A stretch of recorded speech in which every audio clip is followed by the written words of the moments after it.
Hey, everybody. It's like we're getting ready to get this going here. Just got out of a meeting, so I now get to be officially on the lunch break.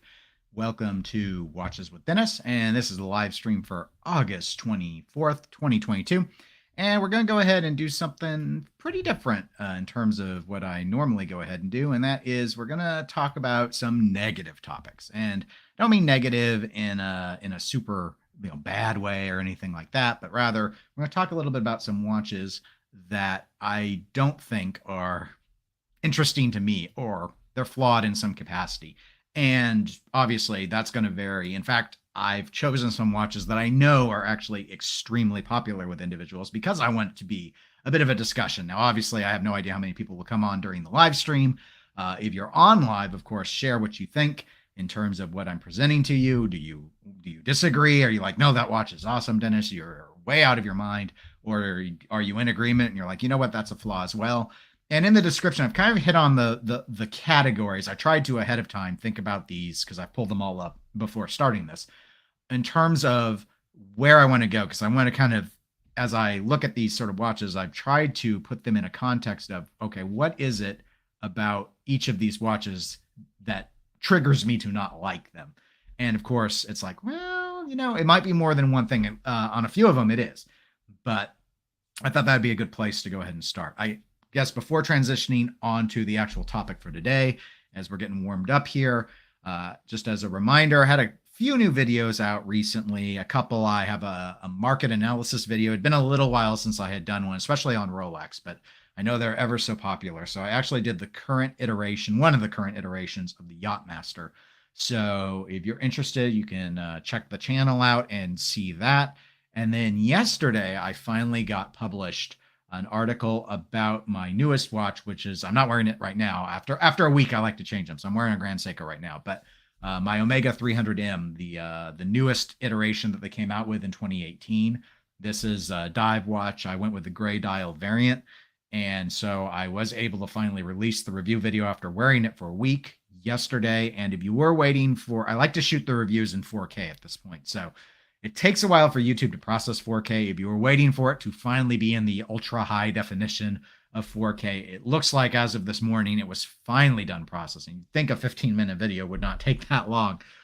It got up past 1080p pretty quick, but the final 4K was still processing last night when I looked, because I was like, maybe because I'm a small channel, I'm not a high priority. But anyway, so that video is now out. So if you're curious about that, it was my first Omega. But if you're curious about that watch itself, or just want to look at, not my opinion, but just look at some of the images of it, I've tried to shoot it in a variety of situations so you get a good look at what that watch looks like, outside of renders. So with all of that said, let's go ahead and get this started. So as noted, the topic today is going to be disliked watches. And I don't mean broadly speaking, I mean watches that I have chosen to dislike, though I think a lot of people probably will fall into that boat in various capacities, depending on each individual watch. And so let's just go ahead and let's get going through it. So this is the first one that I want to talk about. This is the Premier B09 Chronograph 40. This is a Breitling watch. This is actually under their Heritage collection. And I remember when this came out because of the green color of the dial. And my initial reaction to this green was extremely negative, though it's actually grown on me quite a bit. And so it's technically a pistachio, and I agree, it does look like pistachio, which incidentally, as far as culinary nuts go, pistachio is my favorite. But when I first saw it, it made me think of baby vomit. But that's, again, I've said that grew on me with the silver numerals and the green dial and Breitling's chronographs, his column wheel chronograph, legendary movement, really, really cool. I think it looks great on the strap.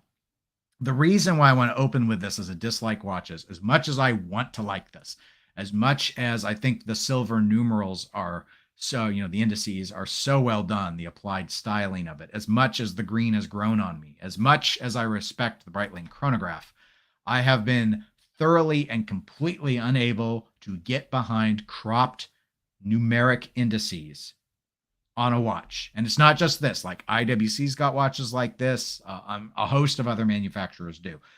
If it's not like an Arabic numeral, if it's just an indice that's smaller, I'm okay.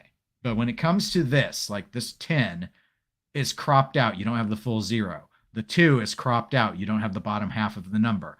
The very tips of the 4 are missing, and that kind of not full upper portion, but most of the upper portion of the 8 o'clock hour markers are all cropped. And I get the idea. The subdials are reflecting how they're, why is the symmetry thrown off? Essentially, it's like, why is the balance of the Arabic numerals not proper? And the way they've decided to convey that is to just sort of crop them and make it look like the subdials cratered in like little asteroids hit the dial and blew apart those parts of the numerals. But I've just never been, as much as I've wanted to like this watch, to want a watch like it, that upsets me too much to be able to get behind.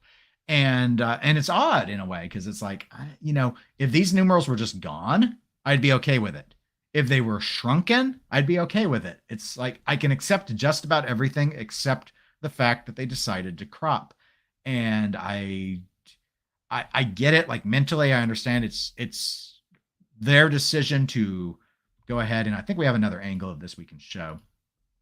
So their decision makes, I understand completely the logical sense. Like, it would be odd to just strip out the 10, 8, 4, and 2. That's a lot of numerals to give up over just 2 subdials.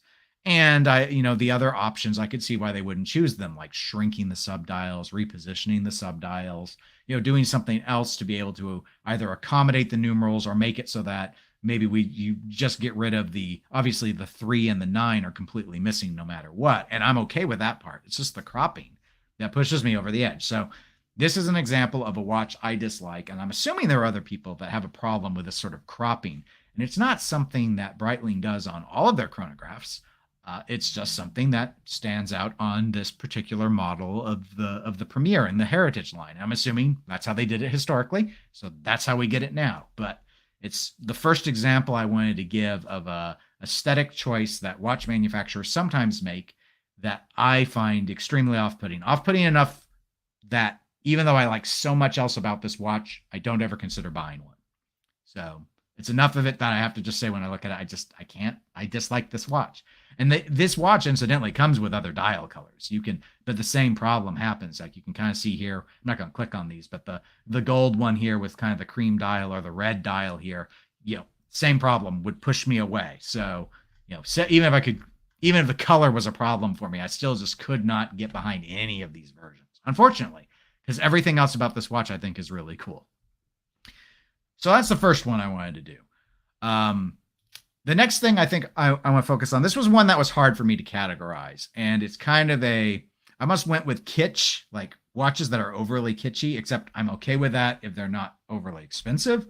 So I'm thinking watches that kind of look anachronistic, like they're out of their element. And I don't mean classically designed, classic looking watch. A watch that looks like it's of the 40s might still be seen as a sophisticated, nice option today. But rather, I'm thinking about watches that just look really of their era, but maybe their era isn't far enough back for us to think that that's a good thing. And I know this one's definitely polarizing compared to if not compared to my audience, compared to Instagram's audience. And that would be the Patek 5711. I absolutely cannot understand why this watch is popular. I do not like it. I have never liked it. I'd like to say that I dislike it less than I used to. And maybe that's true only in the context that I've seen it so much now that I've kind of become jaded to it. Like my soul is now dead when I see this. It doesn't elicit much of an emotion to me on anything, but I have never understood why this watch is as expensive and as popular as it is. I get what it did in the 70s. I understand that this took and made steel sports watches a luxury. And in fact, I'm trying to remember if this one had any photos. Here's the green variant, not really any better. It gives you a better picture of the whole piece. Integrate bracelet isn't my problem. It's the entire shape of it. The entire shape of it just does not work for me and never has. And with the horizontal lines, when I see this watch, I think that watch came from the 70s, which is true. So I'm like, yeah, I was right. Yeah, I visually can tell this from the 70s, but it's not like in a fun, for me, it's not in a fun way like some of those throwback Zenith designs that they did that came out of like 69, 70, 71 that they've done recently. But again, I'd be okay with it if it wasn't as expensive as it is. I don't even mean secondhand. I mean, this is like what was this before? It's technically discontinued now, but what was this going for retail from Patek when they finally ended it? Somewhere between, I think, between $30,000 and $36,000 for a time date watch. Steel, absolutely ridiculous. The dial, I don't think is particularly attractive. Part of it is, the horizontal stripes just don't really do anything for me, compared to something more interesting. But again, I totally understand, completely polarizing for people, like the Diver 300M wave patterns that are common on Omega's watches. But Omega's watches is a lot more approachable in terms of price. This just loom, steel, hour, minute, second, date window, not color matched, mind you, a white date window. At that price point, it's just so ugly to me. I just can't like it. I don't hate it. I hate the price. But I guess it's hard for me to even really truthfully say I hate the price, because I have no interest in it. So it's never been an appeal to me. The Royal Oaks, which also are a very 70s look, very industrial design. That was a watch that initially was very off-putting to me, but it grew on me. It's not a watch design I have any interest in owning, but I've grown to appreciate the look with the exterior screws around the bezel and all of that. The 5711 has never grown on me. I totally don't understand it, especially as a hype watch. So had this been like an under $1,000 watch, again, I would never love it, but I'd be like, oh, okay. Yeah, you're getting an interesting looking watch for a price that's understandable. Mechanically, material wise, finishing wise, nothing about this watch commands its retail price. So it's fascinating in a way from like a horological studying standpoint. It's fascinating that the 5711 is a watch people want, because everything about it that I look at it is unimpressive to me. And maybe had I been there in the 70s, I'd have a different appreciation, but I wasn't, so I don't. So that's kind of my second one. And hey, Bree, welcome to the lunch live stream. We're going over watches that I don't like. And I'm trying to kind of identify what it is about the watches that sort of put me off. And, always interested in where people disagree with me and think, no, Dennis, the 5711 is an awesome watch. You're just being goofy. Or if you all agree. And the first one, you didn't miss much, but the first one we went through was actually this. I used the Breitling B09 as my example, but my problem with it is the 4 Arabic numerals getting cropped. And I've never been able to like a watch that has cropped numerals. And then in the case of the 5711, I wasn't focusing on the green one, but rather it's kind of kitschy, sort of vintage-esque. I don't mean vintage like in a classical sense, but 70s to me still just doesn't feel old enough to really think of as a classical look. So I'm thinking sort of off-put, anachronistic looks at really high price points. I have to qualify that, because if this was a watch that was under $1,000, okay. I mean, I'd still not want it, because I just don't like the shape of it. But everything about this, and I'm not even talking secondhand, I just mean like this was going over the blue ones. We're going over $30,000 at the store for a time date watch that's made out of steel with no impressive finishing whatsoever. I just don't like it. It absolutely blows my mind. So those are those first two ones that I wanted to focus on. Now the next item, I think, while maybe the thought on the numeric cropping, I don't know if a lot of people feel strongly about that or not. I know, obviously, the 5711 is an extremely popular watch, so I'm most likely in the minority on finding it to be a fairly unattractive piece, especially when you consider how much they sold for without the inflation of the gray market. Let's jump to one that I know a lot more people will probably agree with me on. I couldn't totally just be hey, let's downvote Dennis into oblivion because he has terrible taste. So let's do one that I think is a lot more accepted. This is a Hamilton Jazzmaster, but I'm not choosing it because it's the Hamilton Jazzmaster. I'm choosing it because it's an open heart. I have not found a single open heart watch that I like. So I think it's probably safe to say that I dislike all open heart designs. Maybe there's one out there. There's got to be an exception, right? That proves the rule. Something that exists in the shadows that would be like, you know what, Dennis? This actually is really well done. You should love this. But it just bugs me. And I think it's the asymmetry. Like the asymmetry doesn't feel balanced to me on so many of these. And I don't just mean the Hamilton Jazzmaster. I almost went to Zenith and pulled any number of their El Primeros that have open hearts, which I think are all completely unattractive. And compared to their solid dial counterparts, are really quite sad examples of the watches, even though functionally, mechanically, movement wise, they're identical. So that doesn't make any sense. But there's just a part of it. Again, it will vary by watch to watch. But I mean, you're seeing like bridges or base plate pieces here. It's gonna. So what do you get? And in this, obviously, each watch is different. In this example, we're basically seeing a little bit of the balance wheel and a little bit of maybe two of the going train, the train of wheels, and that's it. In my mind, if you want to look at the movement, then get a sapphire case back and look at the movement when you flip the watch over.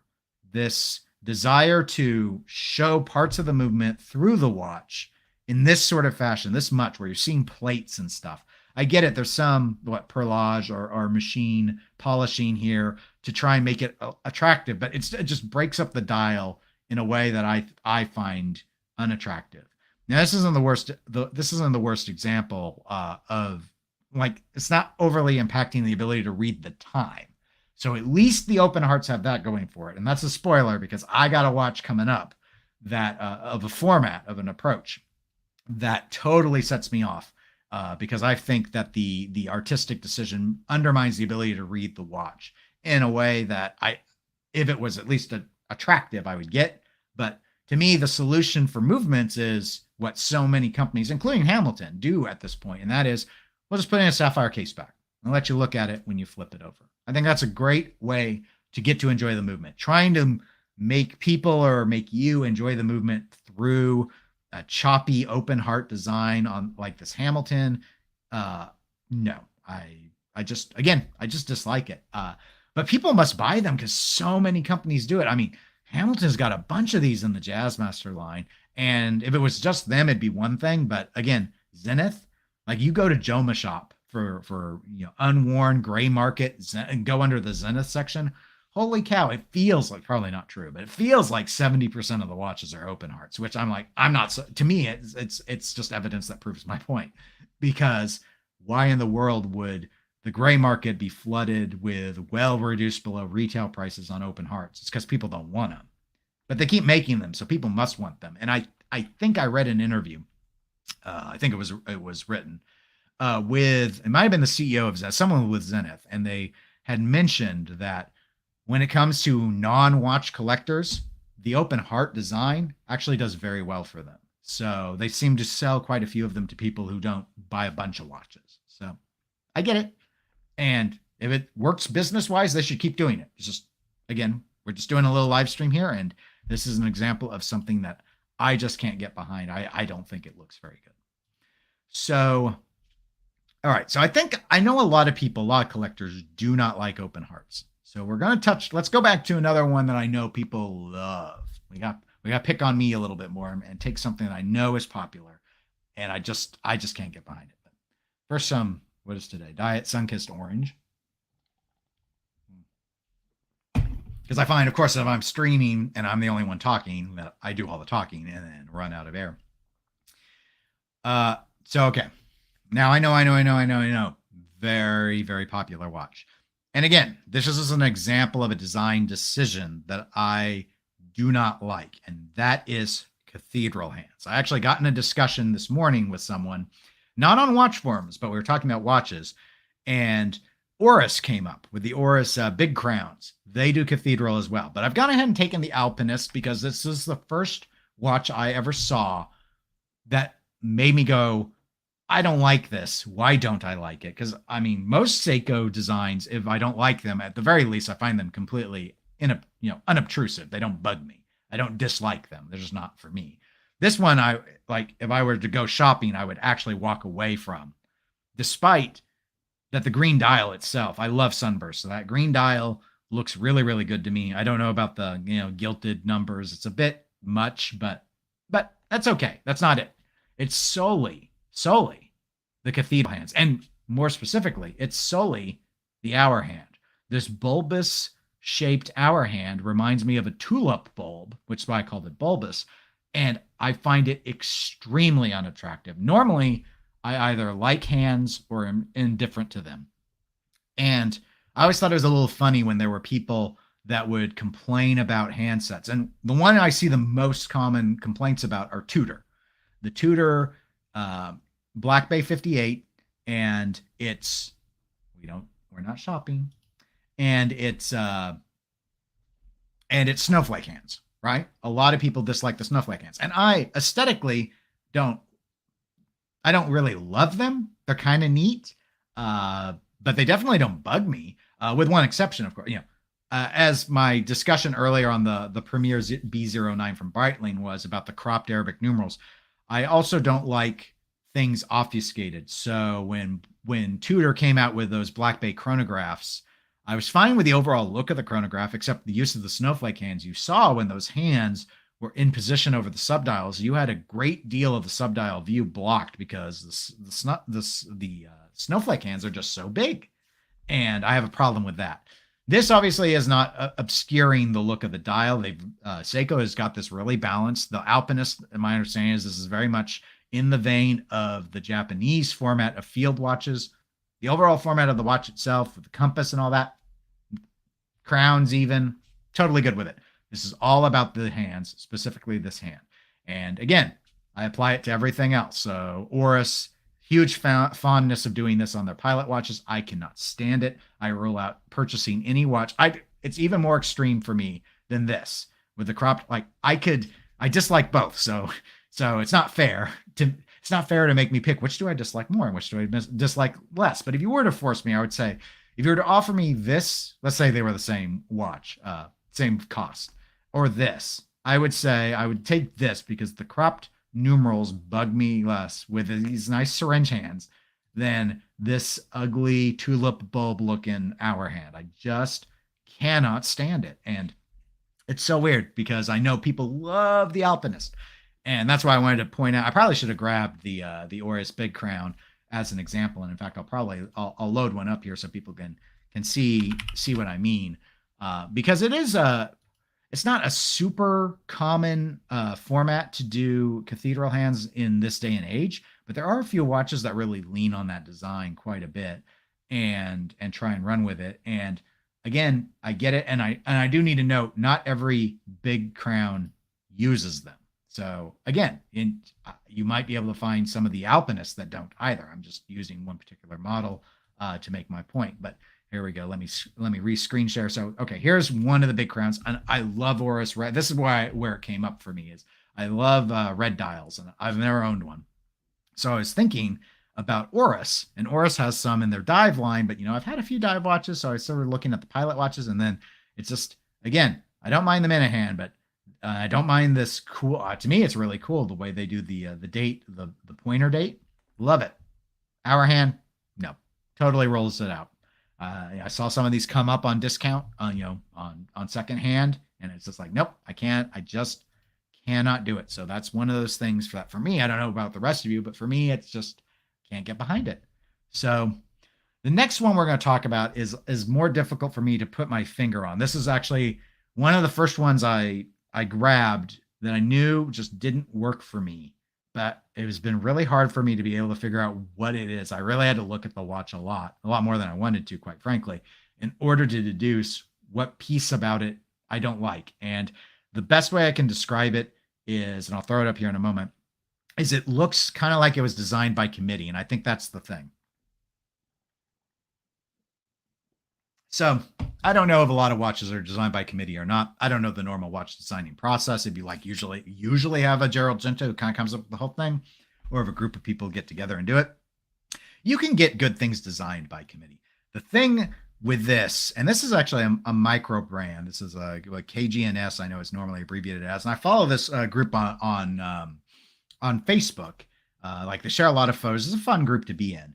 And most of the watches that are branded as KGNS, which is kind of the brand of the person who runs the Facebook, I actually think look really good, except this one. I don't like this one. But there's so much about it that on paper, I would think I would like. So here's the rendered image of it. that I have from their website.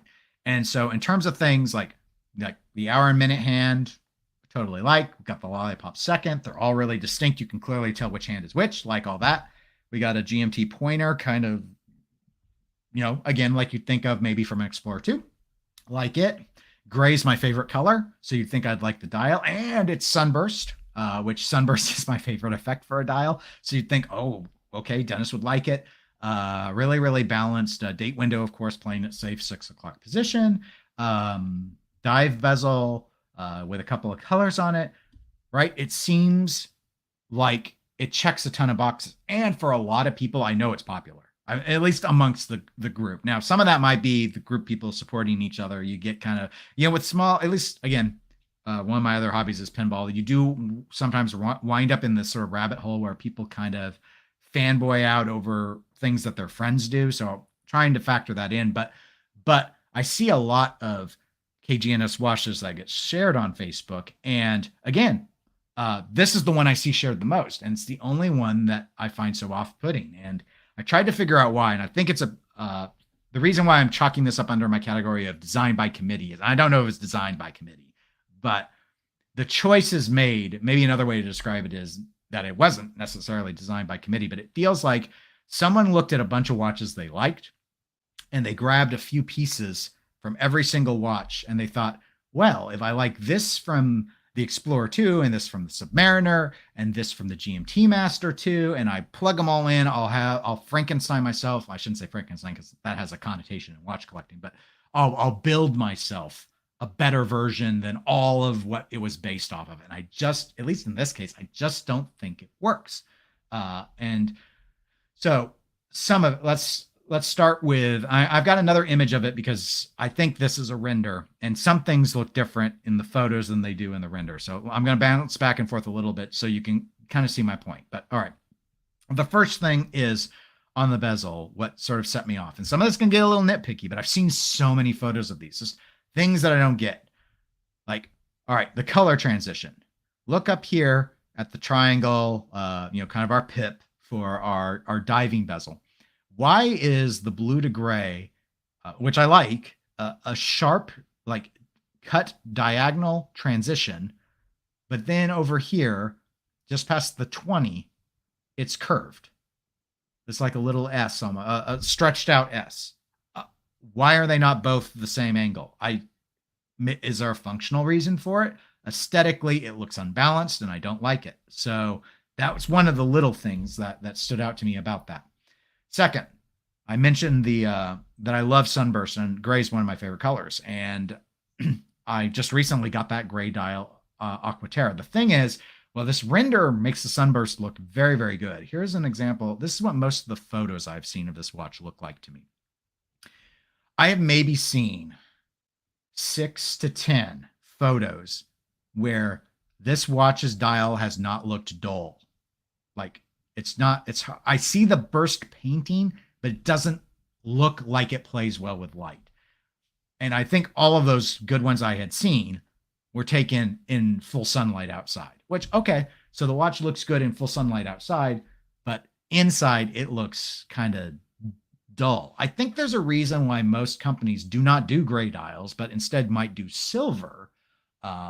And again, I was thinking, maybe I don't really like gray as a dial. I only like silver. Omega's gray dial with radiant pattern that they do on, I think they have an Aqua Terra with it, but again, I have the 300M that does it. It looks good even in indoor light. You can see it play. You can see it play with a little bit of light. It's just a personal choice, but the color didn't really work for me. But that's not really the committee design stuff. So this hand with the orange tip, I think that looks all right. But again, in the renders, the blue didn't look too bad to me. It's clearly not thermally blued. But here, it looks kind of like a cheap PVD, plasticky, kind of like what you'd wrap wire in. I don't know. But again, I don't know where it came from, but the blue choice, the way the material looks, it looks affordable. I'll put it that way. It looks very affordable to me. I like the orange, okay. Kind of has that same look, but again, that kind of reminds me of the modern Explorer 2, which, making it distinct is clear. But here's another weird thing about this watch. So we have this dive bezel, right? like we think of with pretty much any dive watch. It's got a timing bezel, but it's got a GMT hand on it. Why? And then you look and you see that the GMT markings are small and in the chapter ring. I don't understand why they, and you can see they label it kind of both ways because it says GMT, but it also says that's the name of the watch is submersible. And it's got 300 meters of water resistance, which is an impressive rating for a dive watch. So they merged a dive watch and a GMT watch together. And I think the GMT aspect suffers for it. And that's where I got that kind of design by committee vibe out of the watch. It's like, why would we merge a GMT and a dive watch together? Why can't we just have a GMT watch with a really, really easy to read markings around, either fixed bezel Explorer 2 style or rotating time bezel like the GMT Master 2. But instead we needed to have our dive timing bezel because people like dive watches, I guess, but we also want to have a GMT hand. So we're going to just do it on the inside of the chapter ring. And it's like, why not both? And I kind of feel like the whole product suffered because of the choice. But again, it's just me. Those are the main things that kind of bug me about it. There are a few other aspects though. The submersibles, a couple things with that. So the script choices, font, we're getting nitpicky, but hey, it's watches. It's what we do. Don't like it. It's almost a scripty sort of format, but it's not clean like Zodiac Super Seawolf, Omega Seamaster, which kind of has a scripty format. This style looks almost crayon-esque. It's ugly. I think it's ugly. This being the render, it's hard to read GMT. In reality, that's legible. And I think all this upper part near the 12 looks okay.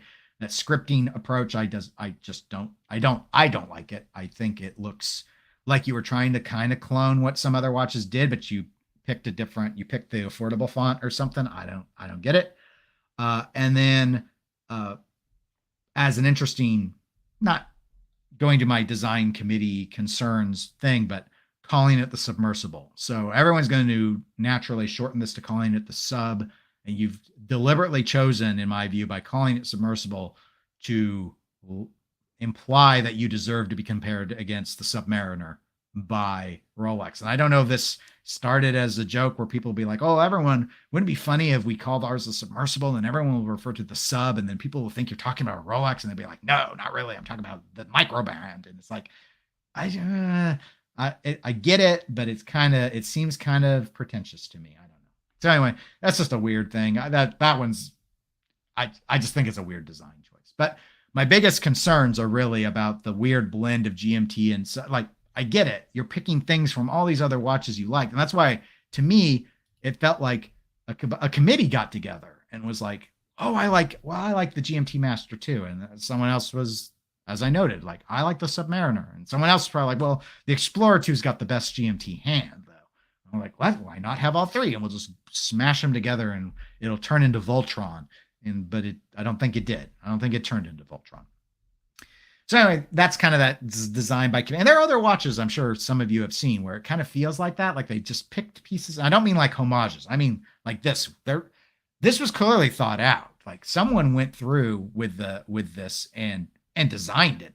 It's like you could tell I think it was a group. It feels like a group, but you could tell people were trying to be thoughtful about the things and watches they liked and put it together, not just said, let's just make a Submariner clone. So there's thought behind it. Just it doesn't work for me.